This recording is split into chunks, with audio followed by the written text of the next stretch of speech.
Okay, how to get started in commercial real estate. Now, I know a lot, this question comes up a ton with almost every agent that comes to me and asks about commercial real estate. How do I get started? There's only, most people will say, start your CCIM training. And CCIM, if you don't know, it's basically like the PhD of commercial real estate. It's fantastic knowledge, but it's very costly.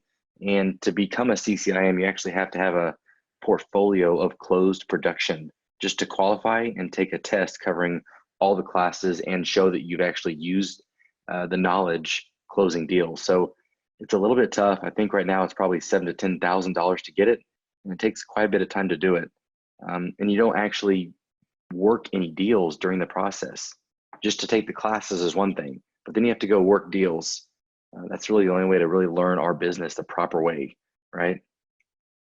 But there's two traditional ways in which people move into the commercial real estate. On your own is the way I did it, and a lot of people follow this path, which is, you get your license, you take some commercial classes if they have any available in your area. If they don't, all you can do is grab as many books as you can, read articles online, read case studies, white papers, or like what I did back in 2005. They basically said, here's your desk, here's a phone. We are a residential company. We don't know how to train you, so best of luck. Luckily for me, I got my degree in real estate, so I knew a lot of the basics already. So I already had kind of a leg up in the game. But if you don't, your only option really is to go seek out information. And that's one of the reasons we're creating this class, these modules, because there's not a lot of great information which covers all of the bases of commercial real estate, right?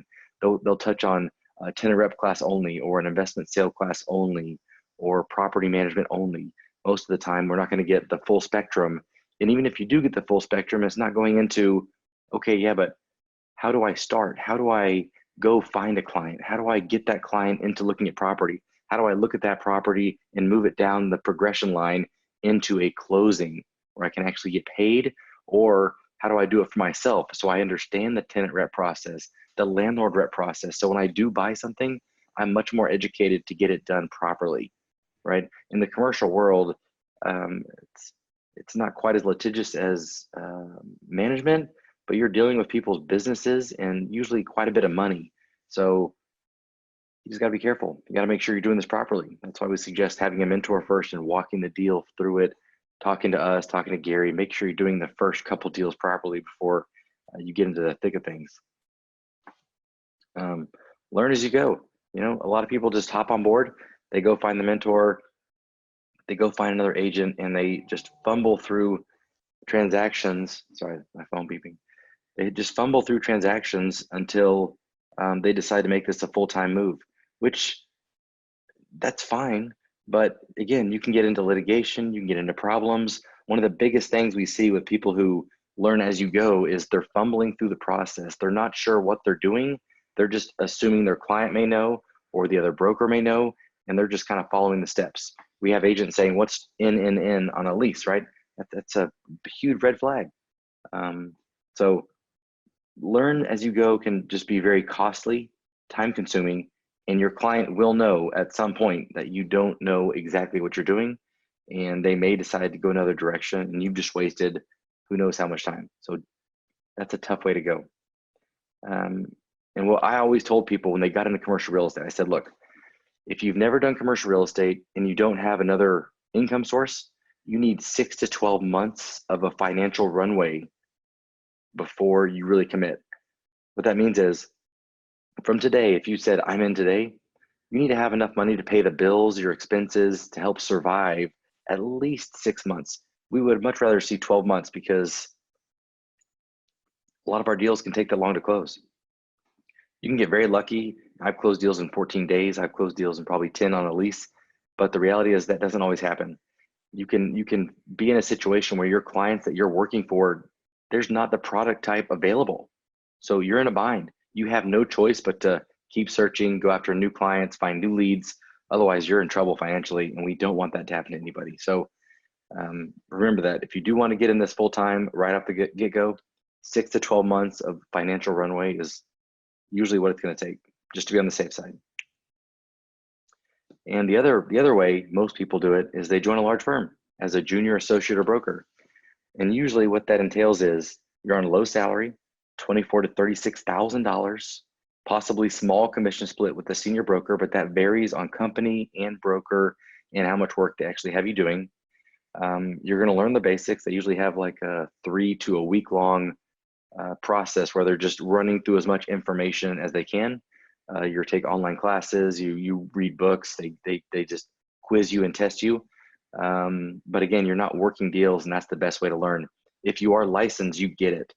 What I mean by that is if you're licensed, you realize getting educated for the state exam does not tell you how to be a realtor, right? You don't learn how to make any money in this business. You're just learning enough to pass a test. And that's the same thing here. They're going to place you on a team and you're going to hit the phones. 100 phone calls a day, sometimes 250 a day. I mean, you are on the phone a ton. It is a whooping. And then you put together pro forma packages. A pro forma is when you have investors or tenants and you put together a package of saying, this is what could be great for you. And if it's a tenant, it could be a short package pro forma. It could be 3 to 5 pages long. If it's for an investment property, we could be talking 30 pages long. And it's just a lot of work and with no guarantees. So the deal is you put enough of these together, at some point, someone's going to say, I like that property, I want it. And then the senior broker steps in and they move forward. And again, you're still on your $24,000 to $36,000 salary. And you may or may not get a cut of that commission if they get the deal done. Basically, you're the assistant. You're doing all the busy work for the senior broker. The benefit there is you're learning, and hopefully they'll allow you to watch the entire process of what they're doing as a broker to get these deals done. But again, that all depends on who your broker is and if they like you. Because remember, some of these senior brokers, all they see you as is an assistant. They want you to do all the busy work, and then they know you're probably going to exit the business and they'll get someone else for cheap and do the same thing again. So it's tough. It all depends on who you work for. That's why up to the senior broker, how involved and how much actual training they provide. And the burnout ratio on this is extremely high. Okay. Out of college, I got my real estate degree, and I was with about 20 people. I'd say 18 of those went and did this model. They went to a large firm. I think only 2 survived because they got burnt out in less than a year. They were working, 12-hour days, phone calls, packages, and they got burnt out. It's not a easy way to live. It's tough. And you don't make any money. Most of those guys had to rely on their parents to help pay the bills while they were in the process. They had to dress sharp, wear suits every day while not making money. It's just tough. It's a whooping. It's a beating. And if you're a true entrepreneur, that's a tough pill to swallow. It can be great education, but it's tough.